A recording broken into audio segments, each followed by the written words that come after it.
Max Gorlin, Melbourne Football Club. You're listening to the Coaches Panel. This is Nat Fyfe from the Fremantle Footy Club. Trent Cotchin from the Richmond Footy Club. Scott Pendlebury from the Collingwood Football Club. You're listening to the Coaches Panel. Patrick Cooch from the Carlton Footy Club. It's Rory Sloane here from the Adelaide Crows. This is Tom Mitchell from the Hawthorn Footy Club, and you're listening to the Coaches Panel.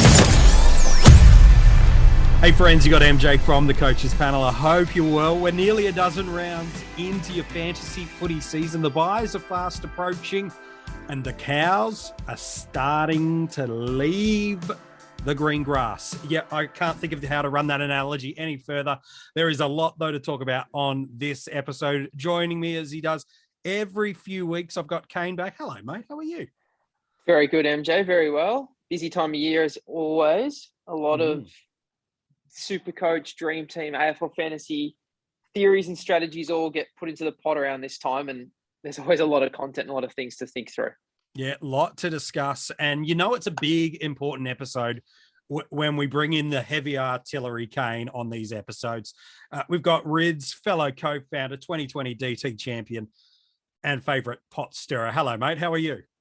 Yo, how you going? I'm good, man. All right, lads. There's a lot to get to. Heading into round 10, 2 weeks away from the multi-buy rounds, a week and a half away from the next batch of DPPs, hitting into Supercoach Dream Team and AFL Fantasy. And on current trend, Bailey Smith, Marcus Bontempelli are looking promising. A couple of heavy mid games and they're out, but it looks like we will get some really important names. We will talk about them over the next week or so. But over the weekend, an unfortunate incident occurred for fantasy coaches. I've written an article that's online now for us at coachespanel.tv, but I'm talking about the injury to Jack Steele. Out for a minimum of 6 weeks, potentially up to 2 months. That is a trade. I suppose, Rids, maybe I'll start with you on this one. Rather than a specific player people should be going to get, for the 30-40% of coaches across the formats, maybe 30 is probably a closer rounding, what should coaches be looking to do? Is it just a simple grab the best premium on a buy? Is it maximize the dollars?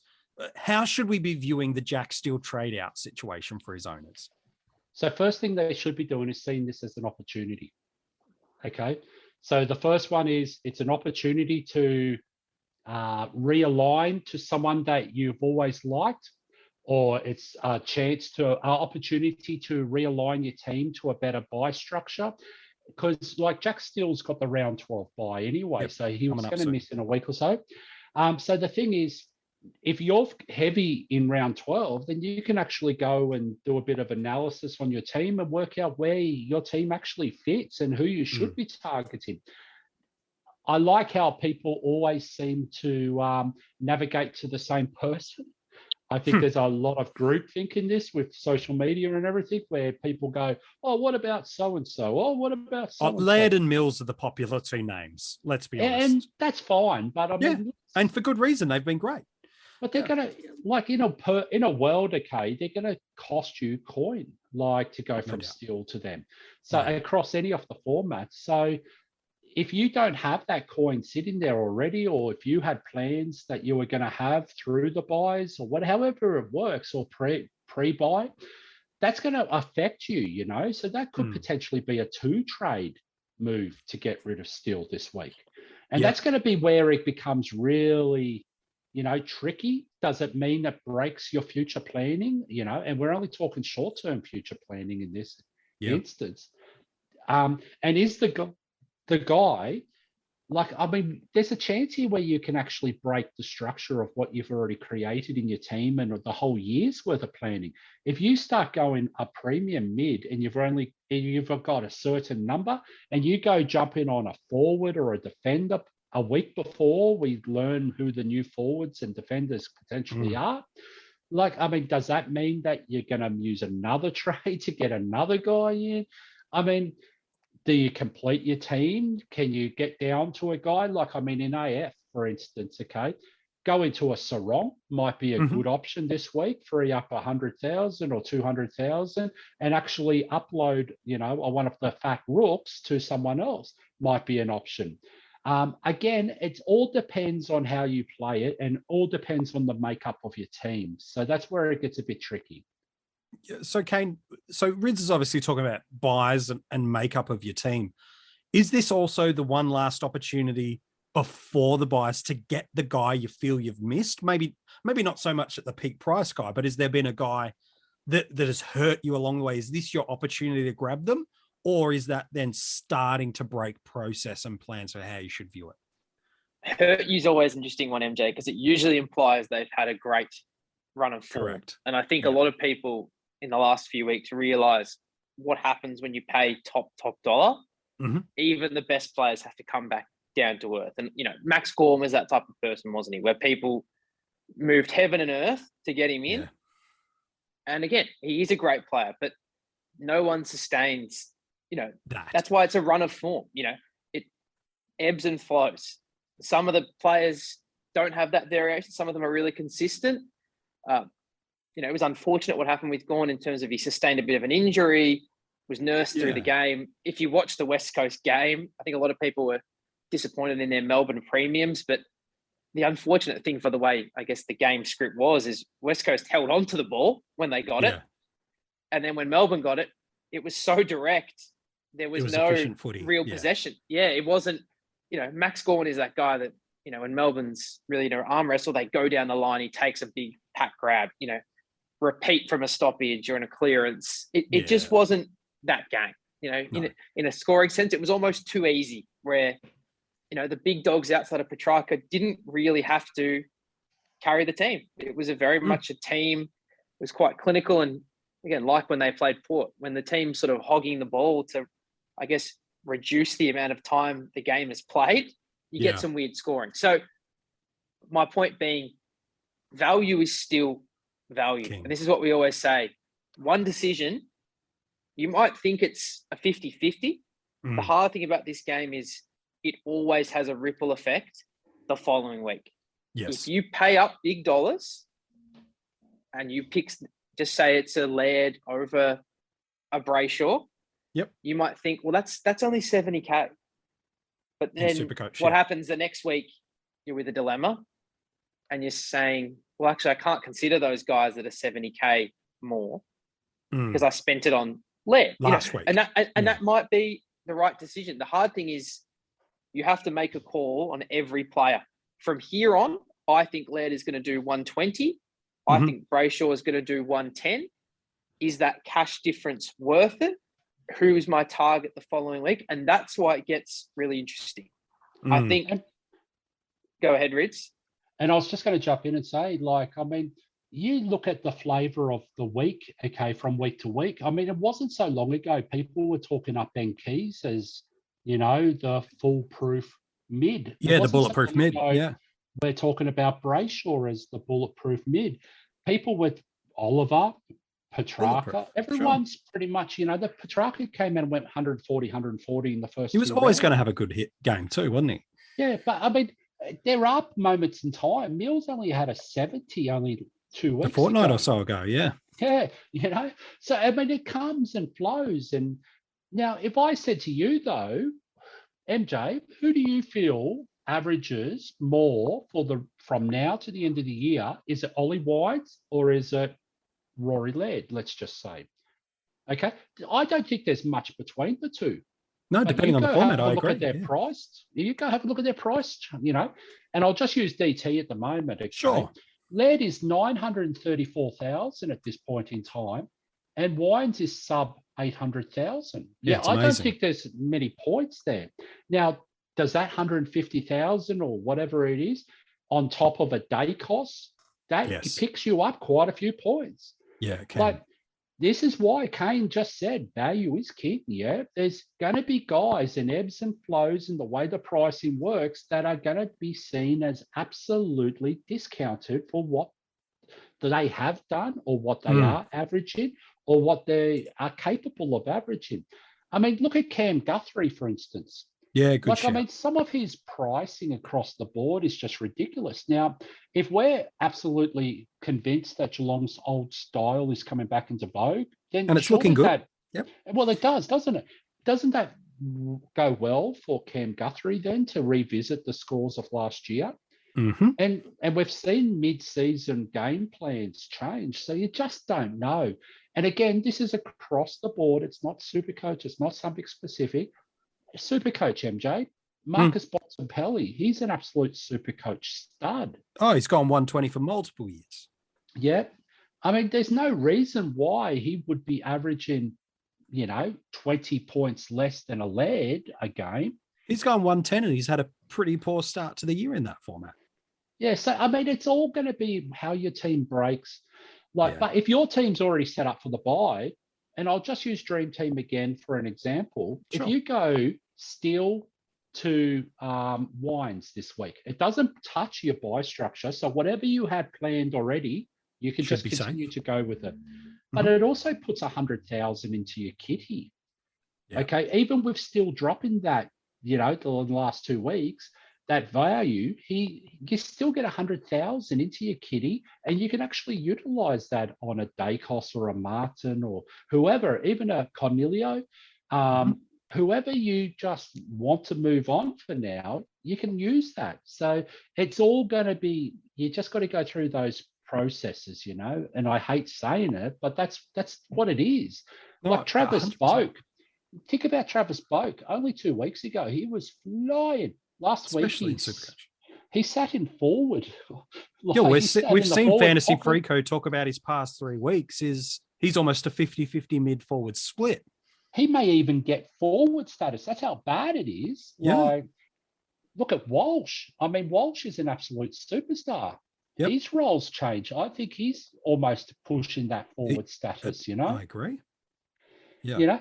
Darcy Parish, absolute gun. At some stages last year, he was the number 1 mid, for all formats. Zach Merritt's going to be bargained by the time he's coming off the bye. Yeah. And that's probably something you want to talk about soon, is trying to forecast who's cheap and who's not around the buys. Yeah. But that's another perfect example. Yeah. Zach Merritt. How many of these guys have we had? Don't forget, we should be learning a lesson. Josh Kelly, only a few weeks ago, people were jumping off, or people were very hesitant to jump on, and he's flown. These are the types that we need to have a bit of trust. Tom Stewart's another one who's done pretty recent well. There's no reason not to trust these guys that have done it year in, year out, if they've had a bad start to the year. And I think that's the point, isn't it? You're talking about proven performers in known roles. And for whatever small variance and reason, you've got to understand the narrative and the reason and the why and the what behind it.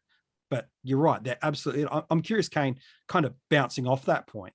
You mentioned Josh Kelly and the GWS Giants. We do know that whenever teams have a coaching change, we do see a change. Now, this is probably one of the longest stretches of a caretaker coach that we're going to see. He's going to get a good 12 games, Mark McVeigh, as the coach. I think it was Brendan Bolton maybe a couple of seasons ago that was a very similar sort of stretch, and that was a little bit different. But they are people looking at someone like a Whitfield or a Cornelio to jump off, and being hesitant to trade into Kelly and Taranto. What should coaches be doing? Again, I know teams are different, buy structures, amount of trades left, premiums. I know there's all those variances, but if you can give a blanket bit of advice, if you're a Cornelio owner, maybe let's stay with him more so than Whitfield. Should we be moving him on? Should we be banking the trust? What should coaches be doing? Because unfortunately, he's got the round 12 bye. He's at basement value. He's got more to lose, to be honest.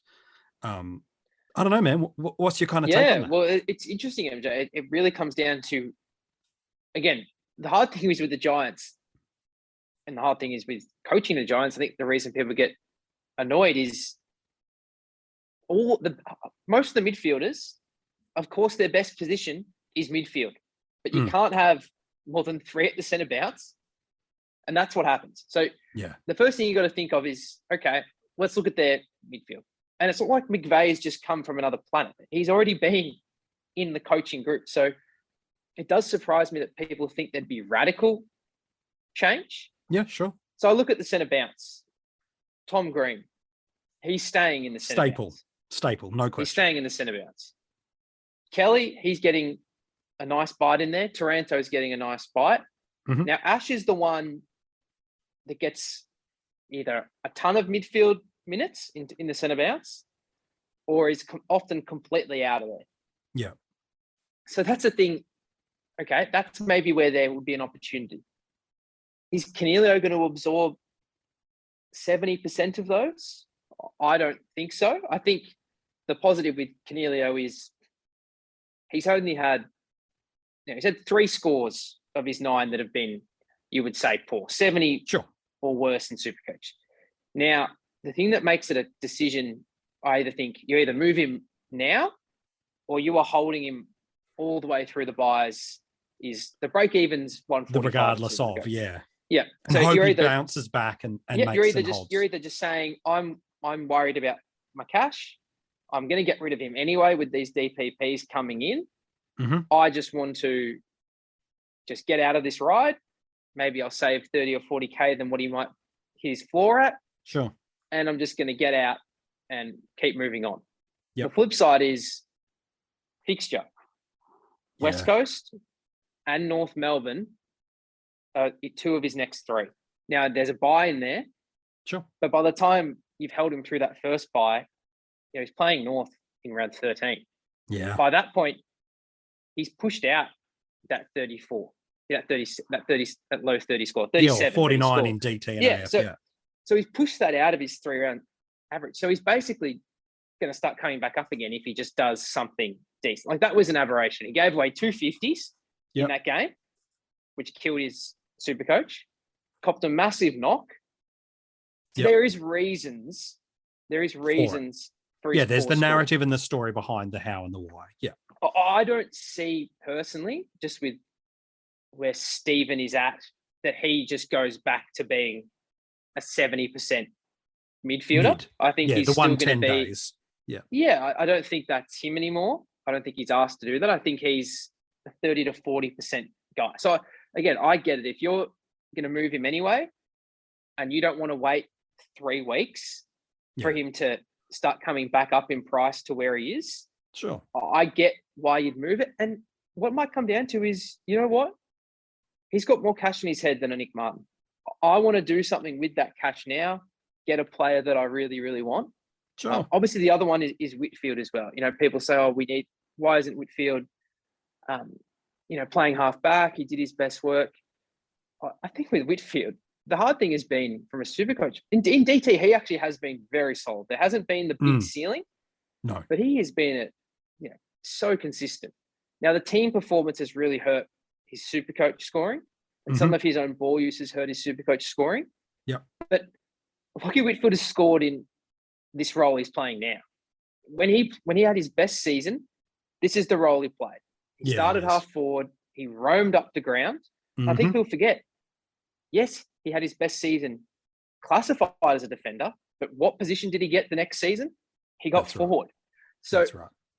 it's not so much that for me. It's just this is a guy that's playing in a poor team after putting up big scores in a very good team, which we knew they were for 5 years plus. Sure. And it's hurting him. It's hurting his scaling. He's not getting 10, 15, 20 points on his DT to his super coach. No. So I think, again, he's at a price where I think, is that really something you want to bother trading with? Like, he's had his crappy score. He's probably going to go back to his, 80s and 90s that he was doing. I think he's a guy you just ride out. I don't think there's going to be radical change. If anything, they're just going to be absorbing a nicer fixture. They've had some really tough games. They've played Melbourne. They've played Sydney. They've played Carlton. Yeah. Like, they've played Freo. They've played a hard fixture so far. So maybe that's just what they needed. It might just open up. So I get Canelio either way. It probably more depends what you're doing projecting forward and when you wanted to jump off him. If it's not this week, I think it has to be pretty much in round 15 or maybe in round 14 if you're really flush for options. Well, you talk about that fixture. We're there. West Coast this week, then Brisbane, North Melbourne, Bulldogs, Collingwood, and Hawthorn. That's up until the end of round 16. It's the Bulldogs game. We know they're a little bit hot and cold. The Lions game is going to be really, really challenging. But even if Cogs or Whitfield are playing heavy forward roles, you would back their midfield, their ruckman, Bruce, who's been amazing. Yep, there's your one per podcast of a Bruce mention, and we're done. We can move forward with that. There's every chance both go 85 to 100 relatively easy without being dominant. So yeah, but MJ, I just want to jump in. Yeah. If I said to you, Canelio, from now to the end of the year, and having a look at his draw, will be a top 10 forward from now to the end of the year, it wouldn't surprise, would it? Well, the only reason I would say no is if some big ticket items come in, like Bonton and Bailey Smith. Yep. But with the variables we have, no, is yes, he's now, absolutely in the mix. And that's why wouldn't people be got surprised. Okay? No, I wouldn't be so surprised. He's coming into a nice area of the draw where he's got West Coast and he's got North, okay, in his next 3 games. Now, I know he's got Brisbane in between that, but he's got 2 reasonably very, very friendly. Yeah. So I think, why would you have held on to him for now to trade him whilst he gets those favourable draws? Yeah. Yeah. It's the same thing with Butters last week. Why would you hold on to Butters when he had, like, I think it was North, that he's got Essendon, Richmond and Gold Coast, in the next period? Yeah. Like, it's a nice draw. Like, well, and it's going maybe too far forward, but you look at the final month for Port Adelaide. Again, this is going really, really far forward now. It's Collingwood, Richmond, Essendon, and Adelaide. And again, no commentary about Richmond from a football team, but from a fantasy perspective, all of those teams will happily let you score well with what you're doing. So, but if you're looking at a Nick Martin, okay, so you've got Richmond this week, and the same thing can be said, like with Butters, what you were just saying. Then you've got Port Adelaide at Adelaide Oval the next week, and you've got Carlton and St Kilda through the byes. And then there's an easy one with West Coast, but then Sydney, Brisbane. You shouldn't be holding on to Martin post buys, okay? Anyway, no, I agree. So he's done his job. Fattened cow. He's done his job already. But the thing is, round 13 and 14, when you really want Martin on field, are very difficult matchups. Carlton and St Kilda are tough, and he'll be losing money at that point and too. By that stage, he's 100% going to be losing, whether it's 10, 15, 20,000, across the formats. Mm-hmm. You've got to try and gauge how they're going to look through the buys as well. So you've got Port, okay, playing Richmond and Essendon, and you've got a Martin playing Carlton and whoever, Carlton and St Kilda, sorry. And then GWS, though, through the buys, have got North Melbourne and Western Bulldogs. Yeah, it's pretty nice. nice. So at some point in time, and then they follow up with Collingwood and Hawthorn directly after the buys. Yeah. So, I mean, really, if you were going to trade out Canelio, and it's easy to say this now, but as you both know, like, the writing was on the wall. The week before, there's been enough signs over the last week or two that you should have probably traded him by now if you were forecasting the buys and the draws. Yep. So it's just, and I know that's after the fact, and I know that's hindsight, but I traded him last week in Supercoach just for instance. For that reason. Because if I held him last week, guess what? I can't trade him this week because he's got West Coast, he's got North, he's got the Bulldogs, he's got Collingwood, he's got. You've got to run it now, don't you? You just got to run it now, and you just got to go, you know what? You just got to suck eggs and just do it. Now, the other thing is, you might only be 20 or 30 points a game better off going up to someone anyways. So what are we talking about? 4 or 5 rounds? So, and what, 100 points? Now, that other trade that you're saving might actually net you more than 100 points by doing that. So don't just get stuck on a one player. Don't be so focused on one player. Try and work out, do I get a day cost up to, let's say, a Dawson, okay, for instance? Yep. Is that a 20, 30 point swing in those 4 rounds?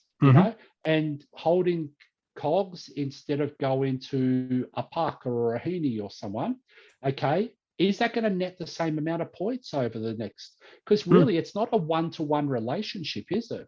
No. So you just got to be careful. Yeah, that's the right. thing. You will make a call, whether it's using a trade on a Cornelio or the premium you bring in, and it has an effect for the whole season. If you Correct. brought in Jaden Short after round 2, and you didn't really pay attention to your team, and you already had Hewitt, Doherty, Ridley, Whitfield, yeah, you might have some issues come the buys. Like, that's a decision that has an impact. Every bit of value that you can get, 50K might not sound like much. No. You do that 3 or 4 times, 150, 200K, you've saved the trade downgrading by getting value. Like, that's why it does matter.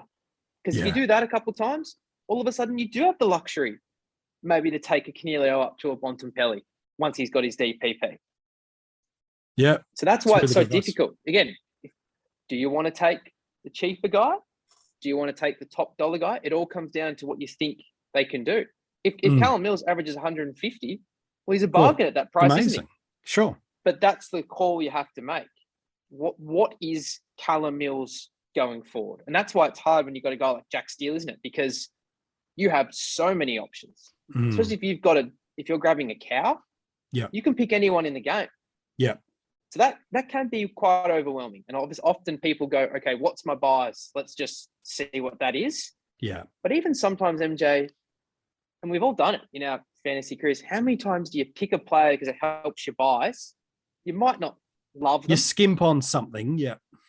And then guess what? For the next 10 weeks after the bias, you watch them and you watch the guy that you were leaning towards. And you go, oh, that's just hasn't worked out. Because as we always say, 10 weeks post-buy, if that player's 10 points better off, that's 100 points. You might have been forcing it for the buys. I've got to get 20 players. And maybe you pushed out, I got to field a 40 instead of a 50 because Sure. Sometimes you make all this effort for the buys For 1 week. 19, 20, 20, 21, and it doesn't even serve you any benefit. You're absolutely bent over backwards to get more than 18, and it didn't do you anything. You should have just. We got know the players every that you year want. players get an additional rest. It's like, oh, here's our chance, Clubland. Go. We can get 2 MJ, weeks break into this guy. There's suspensions. The heartbreak of my season last year in DT, I was doing well, and Zorko got suspended in the buys, and I was tight, and I was really tight that round. Yep. Because I lost Zorko, I lost a cow that was meant to be there, and all of a sudden that planning You're down and to all 15 those decisions, playing, 16 down to 15 players, and you got to make a call if you're going to trade them away for 1 week. So sometimes you just got to go, you know what, this is the guy I want. As long as you can, get to 18, or you think you can get to 18, because we won't know teams, and it always does rely on cows. Even if you look at the best teams, right? How many people do we have on the bench? We've got 8 players on the bench. Yep. There's probably 2 or 3 more cows in most teams on the field. So we're relying on 11 cows. Now, some of them already be on a buy, but it just shows how wildly that can swing. And MJ, we've gone through enough of the season already. Tim English does a hamstring. The day teams come out. All these little things that we don't know. So it is a long game, but all these little decisions and these little savings and timing it up just right, it does have a huge impact on your completed side, and it particularly what you've got left in the run home. Because we know that when you're playing really well and you've got trades up your sleeve, there will be a Taran Thomas this year. There will be a Jordan De Goey that absolutely fly home. Yep. They're not even on our radar. We couldn't even predict them right now, but they will come. There will be players that, oh, you know what? I do want to move Isaac Heaney, who's going at, maybe a 90 to this guy. That's the De Goey that's going at 105, 110. And I can take that in for 8 weeks on the run home. So again, think about it. Again, end of the day, make your call on what is this player going to do from now to the end of the season. Look at their fixture. Yeah. Do they have tag games coming up? Is there opponents like Port, like Carlton, that are hard to score against? All those things. And again, the main one I think we always think about is, are they playing in a team that's going to be held to leather until the season's over? Like if I look at the Dogs now, held to leather team. The Dogs have got an almighty chase on their hands, even if they lost a couple games, until at least around 18, 19. Yeah. Like, And they're even gonna then, be if they're back in finals race, then they're pushing for top 100%. four. But even Yeah, if they correct. lost a couple and they'd be pushing to the end because they can win a lot of games in a row. The hard thing is, you wouldn't bring in a Tom Mitchell, would you? Knowing what Hawthorn's going through, as much as we love the numbers, there is some stuff this season that we go, probably not. We know what's happening and we see the trend. So I'm going to go AFL fantasy for 1 Yeah, second. yeah. And then I want to talk give you cows with four you both. names. I've got 4 names here that I do not believe are going to be within 10, 15 points difference from each other between now and to the end of the year on average, okay? Okay. So Callum Mills, for instance, okay, he's currently priced at 118. His season average is 113, okay? Laird, he's priced at 114. His season average is 112. Yep. Now, my thing is, okay, now both of them are priced slightly more than what they're averaging. Now, their average is pretty much around where I think they will, priced at their ceiling, you'd say. Yep. Okay, now I'm going to throw 2 names at you just to make it interesting, and I've already mentioned them. Ollie Wines. Now, he's priced at 99, and his average is 99.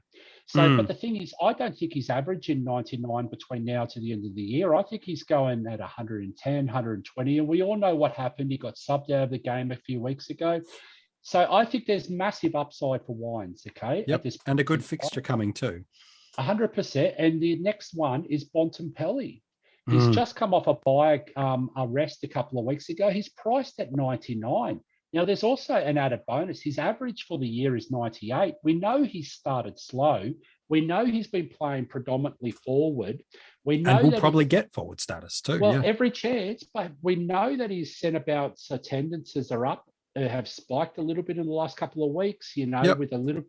There's signs there, but I don't think he's averaging 100 between now and the end of the year either. I think he's more up at around that 110 mark. Same with Wines. So this is what I'm saying. Don't just go out with the flow. Actually have a bit of a look and try and work out who represents value and who's going compared to what you think they will, and who are you going to back in? Because often when you go jumping on the Brayshaws and the Mills and the Lairds who have had decent scores already, they actually come out and have one bad score, and that really does, hurt their average between now to the end of the year. So you just got to think through it. You've got to think how it fits as well. But that's just what I was sort of suggesting earlier. Yeah, no, I think that's some really good advice. So we've talked a lot about, forecasting forward for players and hunting for value along the way, not overpaying, and then some Jack Steele guys to look at. I think you've both given some really good advice that's going to help a lot of people listening. I'm curious as we look at some of the cash cows, and I want to get to some of our Patreon questions shortly. And again, if you want to become a Patreon supporter of the Coaches Panel for just a couple of bucks a month, you can do it. It helps us do what we do. All the links for that are at coachespanel.tv. But there are some cows that have great job security that are fat and ready to move. There are some cows that people are trading into that probably outside of Greg Clark, who is already probably gone in AF, on the bubble in DT and Supercoach if you don't have him. The only other cow I've got great confidence in, and is probably a Supercoach buy only, and that's Rory Thompson. Then there's question marks. There's a couple of guys we expect to see during the year. I'm alluding to Ned Long, might even play as early as this week. With Ward getting a rest, we should see Elijah Hollins sooner than later. But again, that Gold Coast team is tracking well. And in a fortnight's time, there is the mid-season draft where a dozen players or so will get brought in. A few years ago, we've got some decent players. Newcomb came in last year. I think Noble came in the year after that at Collingwood. So we do occasionally get some benefit of that. So Rids, I'm curious for you, with all this talk of value and trading in and around it, these cows we're trading into over these next 6 weeks are really important to us. What do we do? How do we look at them? Are we looking at them for the money they make? Are we looking at for the premium they're going to get for us via the money on another cow? What should coaches be viewing with these cash cows, both now and to come, over the next 6 to 8 weeks? So the first things first, okay, a lot of these cows are going to be on our ground and we're going to be scoring. So the matchups are going to be crucial. You really, really want your cow playing against a nice matchup, okay? A friendly draw through the buys. So you can actually try and get a 50, 60, 70, 80, which will then hopefully push your score up. Now, the next thing you want to do is job security, MJ. So you've got to work out who's not playing right now, who's likely to come back. And I think Cleary is the perfect example, okay? Does that mean I think, Kane, you highlighted that Tim O'Brien's a test this week. Does that mean, is that the one like-for-like replacement? Is that what's keeping him out of the team? Is it Buku Kamas? Is it like who's keeping him out of the team? Like who's out of the team that's keeping him in the team and giving him this opportunity right now? And what happens in a week or two when he doesn't go as well as what he did last week and kick a few goals? Does he stay in? Like we saw with Morris Rioli Jr., only just recently as last week. It really does impact your job security. Now, he was the rookie with the best job security in my eyes of last week. Last week he was, I agree. And now I'm thinking, well, he's probably one poor performance away from maybe getting dropped. Well, not so much dropped, more than sub, impacted, whatever it is, because he is one of those types that could easily fill a medical sub and come on for a real impact moment. Score, So the obvious one this week, though, is Greg Clark. Yes. I watched Melbourne, and Greg Clark was playing very accountable roles on Petrarca and Oliver at times through that game. That's why his possession counts and his was lower, was because he was actually doing roles in that game. They were giving him a bit of experience on some real high-end quality midfielders. I think there's no way in the world that Eagles aren't going to select this kid. So he's got to come in. Absolutely. His job security is through the roof and his scoring potential's there. So he's the guy that you want on your ground in round 11 and around 13, from a rookie perspective to try and boost those, scores up. So he's not going to play those accountable roles, week in, week out at all.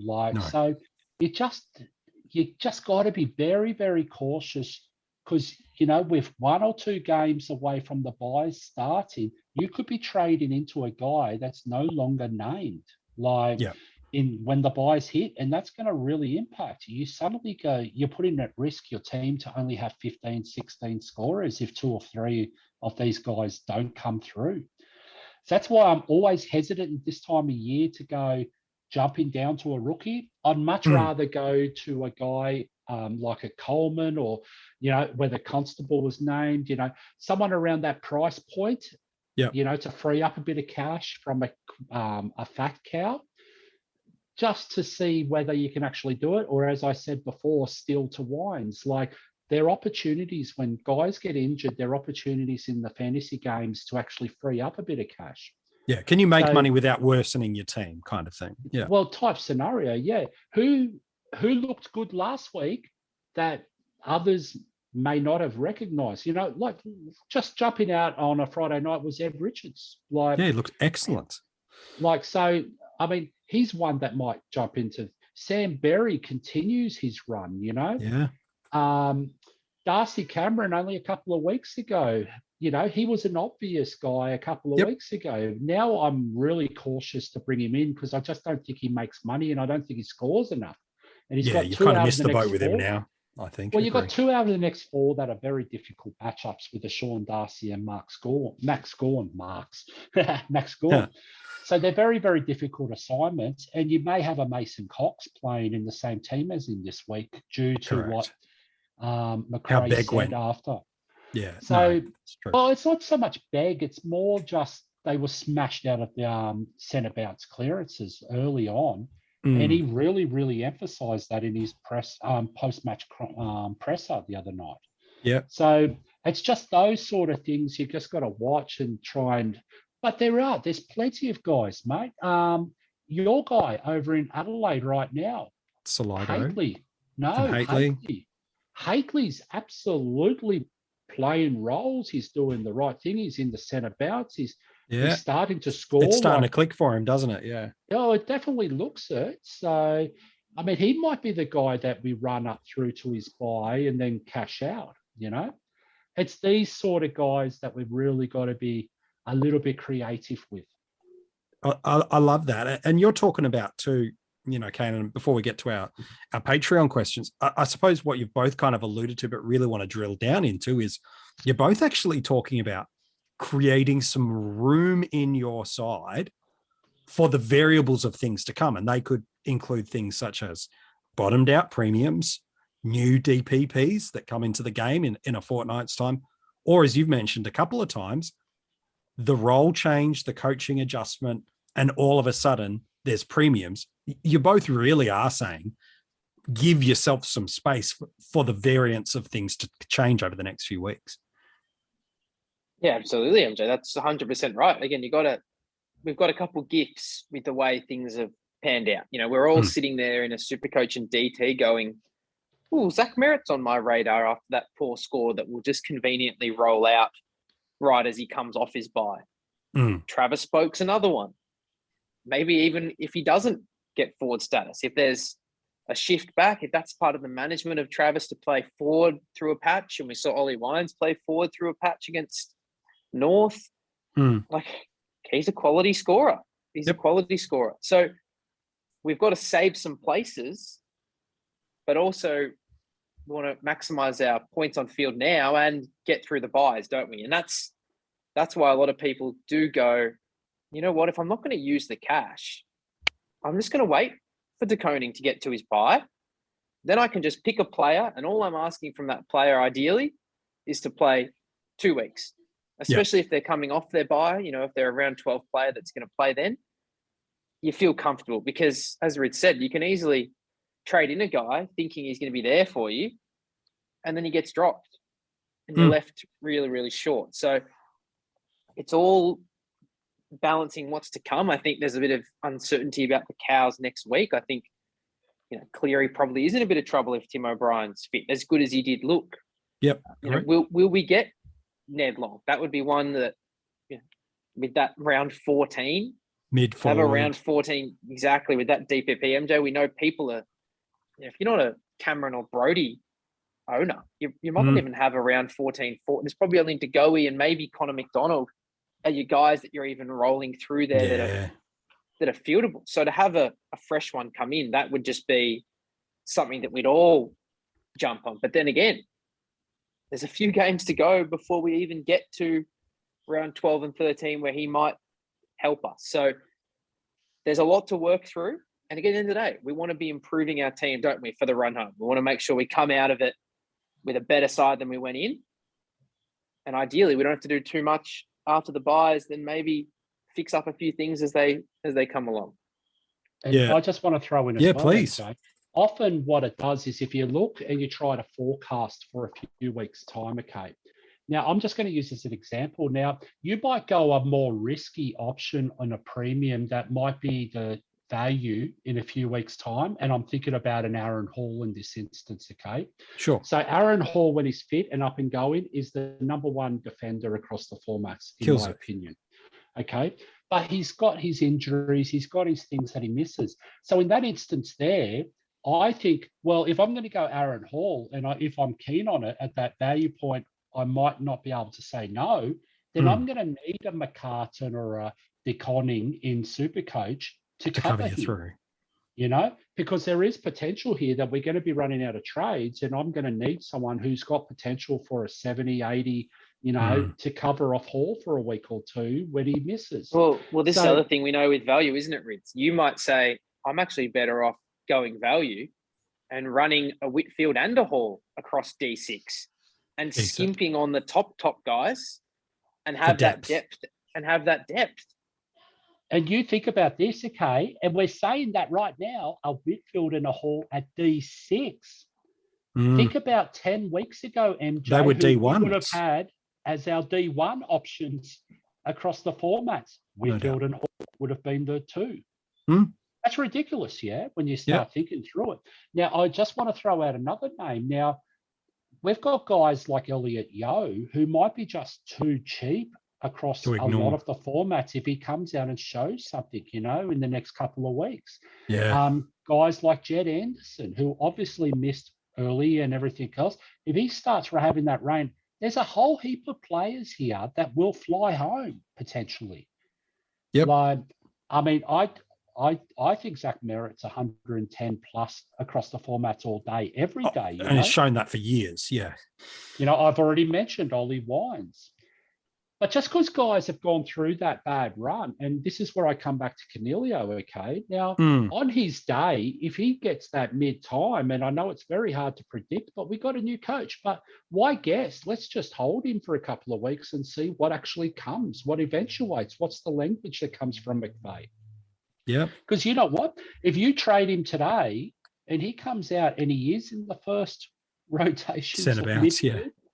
And he is getting those 50, 60% CBAs, and he's going to have an absolute jump in scoring. And you're He's a going to have 90-plus the guy, biggest easy. regret ever trading him at the worst point that you could have.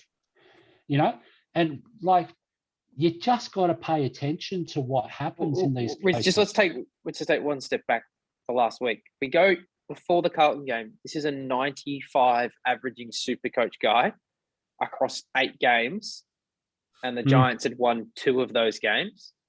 And those 2 games that they won, he won 149 and 108. Yeah. Exactly. That's his 2 tons. Now the fixture, West Coast, Brisbane, North, Dogs, Collingwood, Hawthorn. That's your next Coming 6.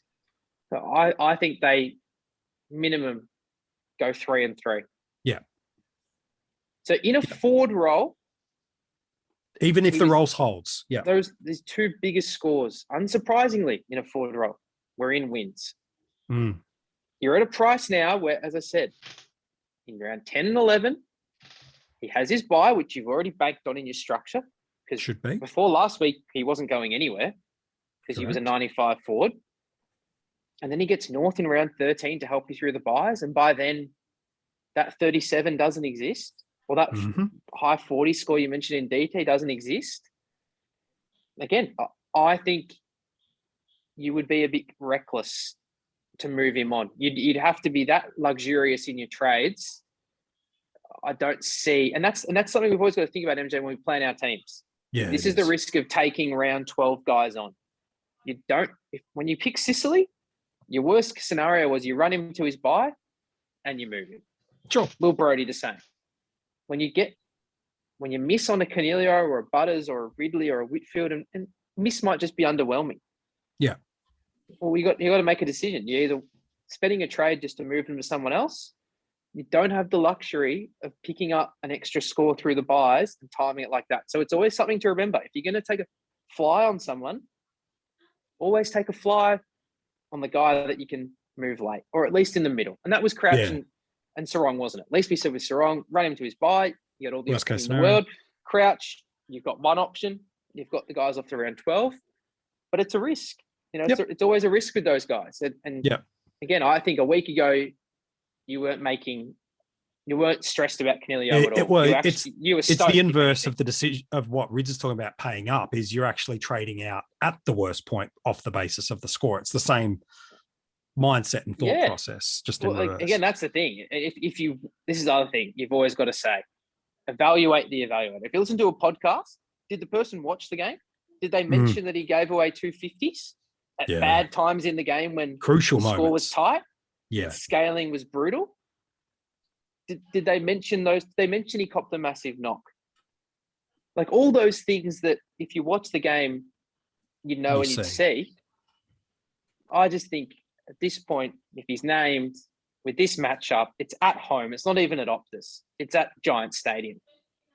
You give him every chance to prove himself.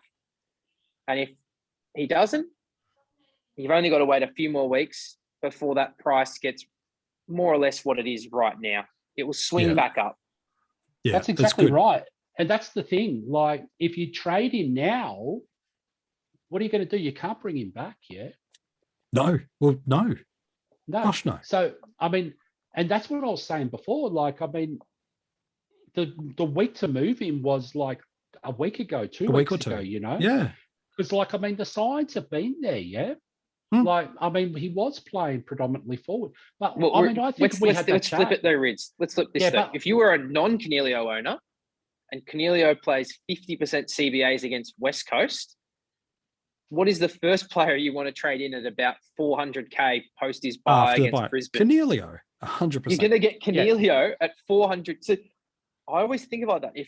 Because the emotion is when you have him. You've copped that poor score. Flip side, everyone's going, Kane just stole my thunder a little bit because I was actually going to say that. MJ, I said to you 2 weeks ago, that Canelio's actually playing okay football. He looks like he's in a bit of form. He looks fit. He looks everything. Yeah, the midfield time's not there, but that's it. Yeah. But that's only the midfield time that's not there. So what happens is if the midfield time comes now with a change of coach and you don't own Canelio, you're trading into him from a Martin and making money out of it.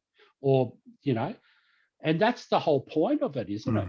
So if you were going to trade out of him a couple of weeks ago, so you can trade back into him after his bye. Correct. And the same would go for Whitfield too. If non-Whitfield owners same concept. Saw that, and again, especially a Whitfield who's, like I said, the DT is fine. It's disappointing what our expectation was, but if this team starts getting some wins, and again, we've mentioned the fixture enough now for you to know it, get some wins, you start getting those scaling. Like you look at the Port players, and Wines was a guy like that. When they were losing games early, the DT was more than the SC. Yep. You start getting some wins, the monster ceiling comes back. And the funny thing is, exactly, Wines 128, Supercoach 150, it's in the 150s. Like that's how Supercoach usually is, isn't it, MJ? It's like a lot of the time you sort of neck and neck for a lot of these mids, but it's when you have a good game and a good win, you really 20, 30, 40 point difference, and that's where it sort of separates. So winning is super important, and it makes it really hard unless you're an Aaron Hall type of role in a poor side or a Witherden when you're getting the lion's share the volume of the ball. Yeah. Like you've got to understand how the game is scored, and whether you like it or not, that's how it is scored. Scoring chains, all these sort of things. It all matters. Yep. So MJ, who's got the highest 3-round average in Supercoach right now across the board? I can tell you. Are you right asking now. me without looking, or are you asking? I think No, it would be without a certain Richmond player would be my best There's guess. a full forward at Richmond, okay, that's averaging 158 across the board in his last three. Right. I think I mentioned him on the podcast last week. You did mention him. But again, he made 83K last week. It's amazing. If you could forecast that, you think about how much money he's made in the last 3 weeks. And if you can forecast that at his lowest value point. He was 400K after round 6. And look to at be fair, draw, though. The draw was there. West Coast, Collingwood, Hawthorn, and now this week Essendon. The draw was there. The draw was definitely there, yeah. They were all winnable games. And this is exactly what Kane's saying.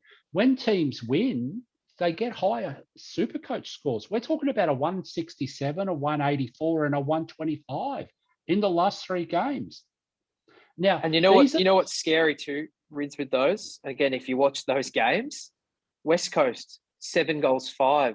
That Collingwood game, 6-1. Could have been 200s on both of them. That doesn't tell the story. How many out in the Fools did he have? Or how many? 3. He had genuine misses. So he's almost put together 3 weeks of a couple of 200s and a 160 just by kicking straight. Yeah. Correct. And you think about last year, MJ, who did we all jump on for a little month period? One of your guys over in Adelaide. Yeah. Everyone jumped on the Texan over that. But again, you've got to time it, You've got to get these timings right. Darcy Cameron a few weeks ago, these sort of guys, now they're not going massive, crazy numbers, but what they do is they give you a leg up because they go averaging like an Uber premium when they're priced as a fat rookie, like a fat cow, and when you get on these guys when they're at their lowest point. Now, just on Tom Lynch for a sec, round 6, he played Melbourne, the Premiers. He scored 44 in Supercoach. There's no way known that you can you just got to take these guys on trust a little bit, Yeah, proven performance. You go, Richmond, they're going to potentially win their next 3 or 4 games. They're going to kick goals. There's no real Lynch, key defenders. It was his 200th against West Coast as well, which we should have known. Well, but the thing is, it's always good in hindsight, isn't it? Sure, and it's hard to predict. And everyone wants they want a point of difference, don't they? Mhm. But I mean, I was saying to you lads last week, Sam Berry's mid-minutes has been through the roof. I mean, Yep. the obvious guy from just last round was Ed Richards. You know, his teammates were looking for him. Well, Correct. Rich, I'll Never give you seen another that one too before. that we missed as well. Why did we not think of a guy, Todd Goldstein, Sherry When out Sherry of the team? goes down Do we in know what Sherry Supercoach. Goldstein's 3-round average in Supercoach with no Sherry? 123. Yeah, it's amazing. Yeah, Because- I think we mentioned Goldstein a couple of weeks ago when Sherry went down, MJ, if you remember. I do. Because we were saying he's also got forward status. Like, That's you're not it. taking him as your R2. You're taking him as And he's a got the forward. last buy. Correct. These are the type of interesting. guys that you want to run through to their buys and It's then a good upgrade lesson. them to. Now, in AF, the perfect guy right now is Sarong, yeah? 100%. Like, he's got the last buy. He's got a really manageable break even where he's going to make a bit of coin for you. His last two have been 100. His last score was 125. He's actually easy to get to from Horn Francis or a Ward. You Got know, Collingwood this week, so the matchup's good. again, I'm not trying to convince people or anything. I'm just saying these are the options that I always look for. And you know, I've been looking for these for years. MJ. I don't know when Broadbent was a relevant player, you know, back in a the decade day, but ago, mate. I've been doing this for over a decade. Yeah, looking at for guys, these good stats. roles, good price, fixtures ripe, tick, tick, tick. Away you go. Yep. So yeah, but again, like, I mean, these are the types that I'd be encouraging people to look for, not because you can always go back to the group think, the obvious of You can go back and get the Red or- Mills. Yeah. Yeah, you know, you can always do that. That's not a problem. But the thing is, part of this game is actually playing and exploring and, you know, trying to forecast. And I think that's Not- the right thing, especially as we know that so much changes before teams on a Thursday night. Rather than falling in love with this is my 1, 2, or trade boost trades, it's look at the prospects of possibilities. Look through these things that Kane and Rids are talking about. Look at who could be the next Tom Lynch. Who's got that dream fixture of the next month? Who's got that? Who's got this? And see. And then once the information of known teams, then you can pull the trigger with an open mind and not so much, I must get Callum Mills because he's gone. It's pretty simple to me. Yeah, well, that's exactly right. Yeah.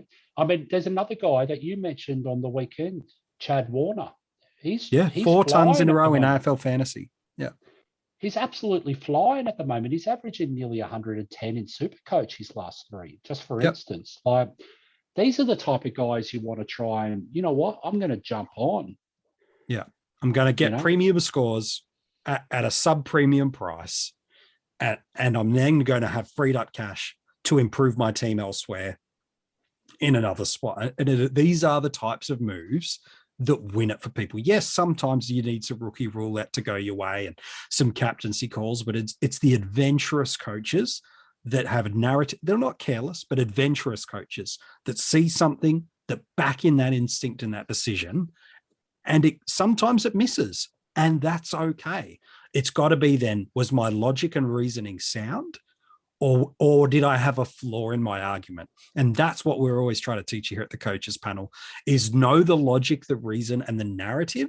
And then at the end of the day, luck's got to go your way. So I'm going to throw another one at you because Yes, I please. know I've got one on the tip of my tongue that I've been wanting to get for a while now. So I'm going to throw out Noah Anderson to you, MJ. Love him. Great call. So his next draw, okay, Western Bulldogs, Hawthorn, North Melbourne, Adelaide, Port, Collingwood, Richmond, Essendon, all the way to finishing on North Melbourne in round 23. The Delicious. Suns draw these last 4. He really only plays Brisbane and Geelong in the last 2 months of football. That's actually looks problematic. But his last month, West Coast, Hawthorn, and North Melbourne, and of course Geelong. But that's his last month. And they're pushing for finals on current form. Now he went 100. He went 100 the 2 games before he missed I think he missed 2 weeks ago. And he came back and had a slightly poorer game in the pouring rain up at Metricon last Correct. weekend. That's about narrative. Yep. why not? If you're big on jumping on someone who's more like, let's whoever, like if it's a lead, same buy round, like he might free up enough cash to get 2 premiums for 2 trades rather than like, but again, you've got to try. And he's one that I'm definitely looking at in Dream Team this week myself. Like I actually, I've got Steele. So he's definitely one that I'm. Well, he's in the mix. Wines, if that fits, who you've mentioned, that's in the mix. It's looking at all those elements. Yeah. So that's why I'm sort of just throwing it out there. There are guys out there that actually are going to average more than what they're priced at right now. And there is definite signs, if you look deep enough, to say, yeah, they might go bang, Yeah, I like that. The good news is I've looked through Phelan, Stephen, Sean, Brendan, Sam, Sarah, Dale, Mel, and John. These are just some of our Patreons that have dropped questions. And I've gone, and while Rids and Kane have been mid-rant, I've gone, got to get that question. Oh, wait. They answered that question about Jack Steele. Oh, wait. They answered that question about what I should do with holding my premiums. MJ. Oh, wait. What should I do with building room for a Greg Clark at M8? Oh, what should I do? So Patreons that ask your question. The good news is the boys answered your questions all the way through these podcasts. I love when you lads do this. We are going to wrap up this episode. Kane, as always, a pleasure, mate. Absolute ripper to have you on there, mate. Thank you, MJ. Appreciate your time. Great to chat with you and Rids, as always. Yeah, Rids, as always, mate. We love having you on, man. Always drop some gold for us fantasy coaches. Thank you, my friend. Easy, mate. Easy. If you want to go and check out any of the other podcasts, you can grab them from Amazon Music, Google Podcasts, Spotify, Apple Podcasts, wherever you're listening to this right now. You can go back and listen to all the others. There's been articles dropping all day, every day this week at coachespanel.tv. I've given you some of my thoughts about who you could target for Jack Steele. The Ultimate Footy DPPs have dropped for you there. We've got the break evens, a bunch of other stuff. Always great content for you landing at our website, coachespanel.tv. And if you do love what you get from your coaches panel right throughout the season, we'd love you to become a Patreon supporter. It helps us do what we do for you every single week.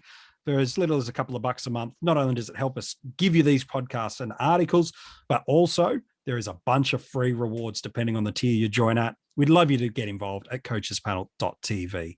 We hope you have a great week. I hope everything falls your way. And until we chat to you next week, good luck.